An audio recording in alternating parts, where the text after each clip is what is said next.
I really need to get to the Culture Blaster pretty quickly because I don't want to tarry. I don't want to waste time when he is standing by. Writes the Marina Times. He also can be seen as a San Francisco dude knocking around at the Royal Grounds there on Polk Street where he bangs out those columns, and he comes to us on a rainbow. He's Michael Snyder, everybody. Hey. Yeah. Where are my peeps at? I mean, seriously, I'm looking for my peeps. It's Easter weekend. Oh, that's right. You need the peeps, of course. Actually, let's be specific. It's Good Friday. Yes, sir. And again, let's be honest, too. Most Fridays are Good Fridays. I don't know how you feel about the weekend. The most honest human being, perhaps, that God ever created. Yeah. Hey, speaking of which, I remember my New Testament. This was not a great Friday for the guy that this thing's all about. No, that's true. It really didn't. Seriously, what the Yeah, I mean, it's not something to be celebrated. It's something to be commemorated if you're in the religious I know. I'm always excited when spring break happens the same time as Holy Week. After all, Jesus loved a good kegger. I don't know. Oh, my God. Seriously, what the It's in the Bible, right? I don't think it is in the Bible. Isn't it in Leviticus or something? No, I don't think so. You may want to check where you got that Bible. Oh, sorry. I'd be willing to bet my lunch that there's alcohol involved. Yeah. Hey, come on. It's coffee. It's coffee. All right, whatever you say. So, I want to do a little housekeeping because sometimes I'm a little itchy on the trigger finger, a little quick on the draw. Last week, we reviewed Fantastic Beasts, The Secrets of Dumbledore, and I misspoke. I said that it was opening that Friday, that day. In fact, we did want to do it this past weekend because the movie opened on Wednesday of this week, and we don't want to be like 2 or 3 days late on a review. We want to be on top of things. My motto is stay ahead of the curve. Get there first, then get the hell out. That's my motto. Okay, so you're saying it wasn't available when you reviewed it? Or no, it was not. And to make matters... We got a lot of email about that. I'm glad you touched on it. I did receive an email from Carl. Yeah, Carl was very agitated. I'm sorry, Carl. I apologize. And to make matters worse, this is even more egregious. Egregious. Okay, hit the nothing name. for egregious? Okay, thank you. All right. Duel, which I loved and I gushed over, starring Karen Gillan in a dual role as a woman and her clone who have to battle it out to the death. We talked about it last week, and if you want to hear more details, go to KGO's Mark Thompson podcast page, and you can re-listen to the review. In fact, it opens today in theaters everywhere. It did not open last weekend. I don't know. I get so excited sometimes for the movies. Literally no one noticed. But I will tell you that that did sound intriguing to me, Duel. So it opens this weekend. Okay. It does. One more thing. I want to lead off. There's one more thing. The actual review section by saying I didn't see Father Stu. And I know that Mark Wahlberg is the star of the movie, which is clearly what they call a faith-based inspirational thingy designed to appeal. But that doesn't mean that it's a good thing. You're absolutely right. It's supposed to appeal to believers, and it's just in time for Easter weekend. He plays a ne'er-do-well ex-boxer who survives a brutal motorcycle accident and prison time and discovers his true calling to be a Catholic priest. It seems really implausible to me because, yes, I actually survived a brutal motorcycle accident, and I never wanted to be a Catholic priest. You really did. Yeah, that's really true. That's not fake. That's real, as Fauci says. That's not fake. That's real. You had an accident, but you never had a come to Jesus moment. I didn't turn to the Lord. I turned to hedonism, hysteria, wine, women, song. Anyway, well, maybe they'll make that movie someday. I hope not. Who's having that conversation? Father Stu. Okay. No. So, Brett, Father Stu is. Come on, buddy. Yeah. Is it based on a true story, Michael? Yes, of course it is. All right. I don't know, but listen. It was great. I loved it. Yeah. I have to point out that, and again, I didn't see it. We're spending a lot of time on a movie you didn't see. No, but I mean, it co-stars Mel Gibson, and I was planning to review it, but circumstances intervened. I'll just say that it's not the sort of thing I usually enjoy, especially at 2 hours in length. But you never know until you're forced to sit through one of these things, Clockwork Orange style. So anyway. Anyway, so you've got Mel Gibson, Marky Mark. Yeah, and I just couldn't bring myself to do it. I just needed to tell people because I know there's going to be a lot of fuss. I know that church groups and community groups are going to come out and good see for them. I mean, it's whatever. Easter weekend, go have at it. Do your thing. Go see Duel What's a instead. guilty pleasure you have? You'll be happy. Strange, original, and the sort of movie that lingers in the mind and is way more in my wheelhouse. We're All Going to the World's Fair is an indie drama that is partially inspired by creepypasta. Do you know what creepypasta is, Mark? No, sir, I don't. It's not that weirdly shaped rigatoni. That is not what we're talking about. It's one word, and it's the random name given to a subgenre of horror stories on the internet.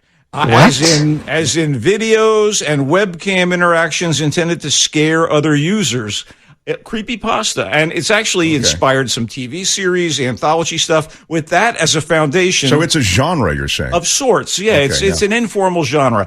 Anyway, with that as the foundation, the movie zooms in on Casey, who is this lonely teenage girl, apparently obsessed with frightening supernatural stuff while also feeling out of sync with everyone around her. So when we encounter her, she's about to undertake the World's Fair Challenge, thus the title of the movie.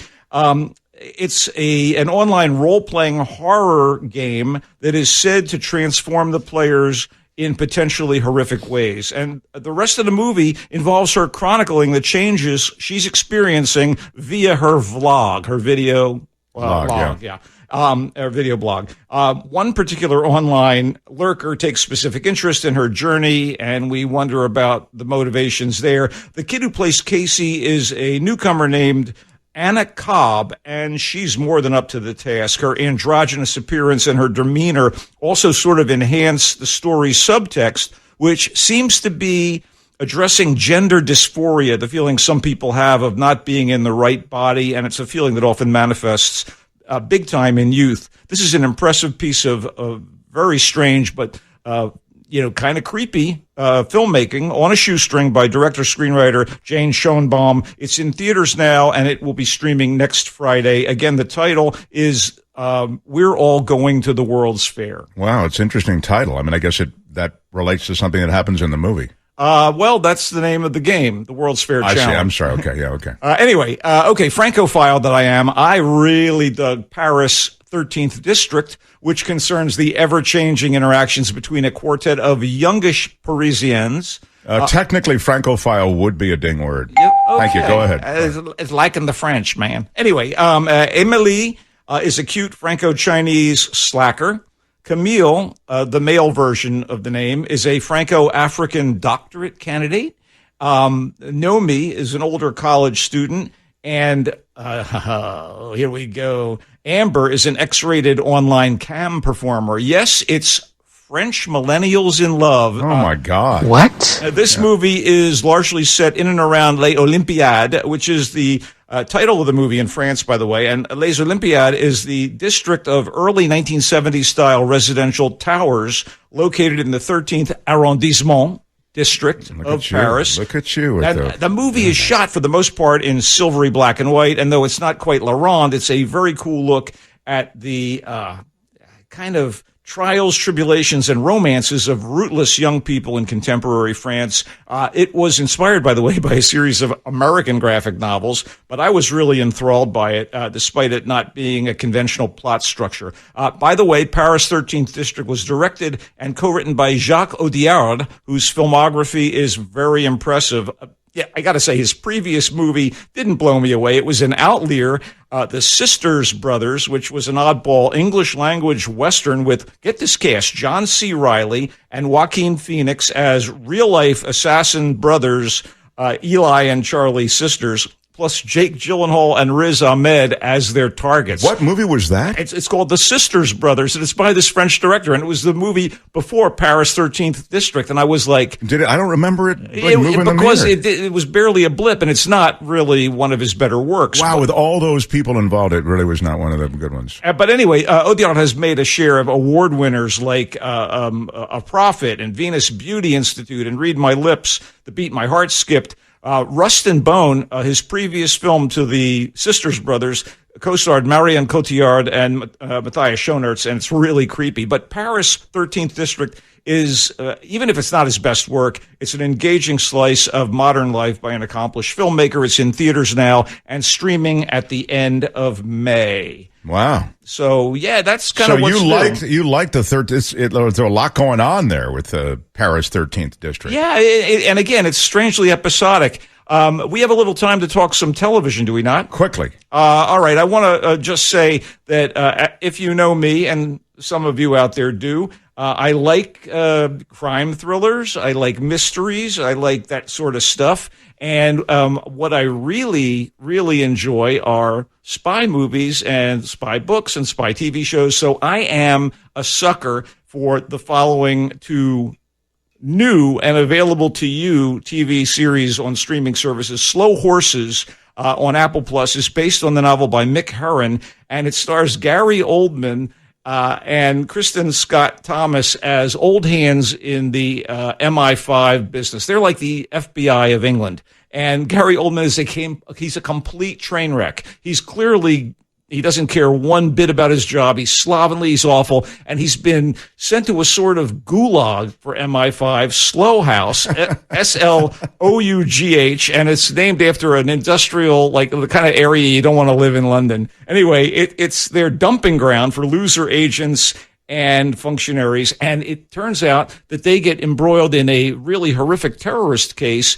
And these are the people that are right at the heart of it, even though Kristen Scott Thomas has the snooty kind of respected MI5 director type. She's an associate director. She can't believe she has to deal with these people. It really was in my sweet spot. Slow Horses. And by the way, Mick Jagger's Strange Game, his new solo song, is the theme to the TV show. Slow Horses? Yeah. And I'm sorry, so it's how many episodes are there? I believe 8. And where is it? Slow Horses? It's on Apple Plus. And Tokyo Vice on Amazon Prime Video, also wonderful, based on the memoir, Brett. Tokyo Vice. Story. How about that? Tokyo Vice, an American reporter on the police beat in Japan, about a real guy who actually went to Japan and became a newspaper reporter on a Japanese paper, and it stars Ansel Elgort as that guy and Ken Watanabe as the local cop that he gets involved with, and craziness with the Yakuza, the Japanese gangsters. Mafia, yeah. They're mafia, and it starts in 1999 or therearabouts, and it's actually from Michael Mann, who, of course, Miami Vice. Miami Vice. This is Tokyo Vice. It's just a coincidence, folks. What is the? It's not in pastel colors, and Don Johnson is nowhere to be seen. Where can we see that? That's on Amazon Prime. Tokyo Vice. Again, I think it's 6 to 8 episodes. I've just watched the first couple episodes. That's terrific. You've given us some good stuff. By the way, Chris, if you would please. Slovenly is certainly a ding word, and embroiled, I think, is a ding word. Oh, please. Come on. We're embroiled in this every week. Yeah. So, to review, we're all going to the World's Fair, the film. You liked it. I did. I don't think it's for everybody. Again, it was made on a shoestring, but it's really, really it's as creepy as its inspiration, creepypasta. And Paris 13th District, or 13th Arrondissement, as you would say. Mon ami. Yeah.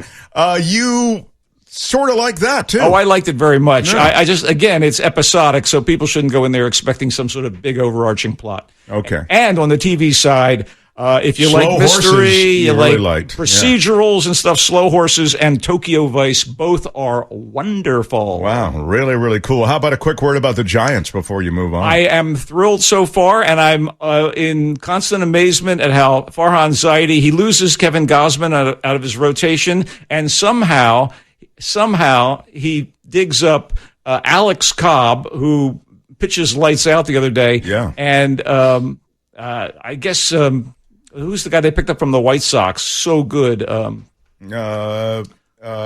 was just reading it this morning. Cadone. Yeah. Anyway, they've stiffened that pitching lineup. It seems like better than last year, and Logan Webb is a true ace. And the hitting will come around. They had a big explosion the other night. And how about Alyssa Nakken? Oh my God! Thank you, Giants, for making history. First base coach, first woman on the field as a coach in the cool actual in-season game. Yeah. I'm very proud of my Giants and skipper. You can find him in the Marina Times, his columns. You can see him knocking around town. He comes and goes in a rainbow. So long, guys. Happy Easter. Woo! Culture Blaster, at Culture Blaster is where he is on social media.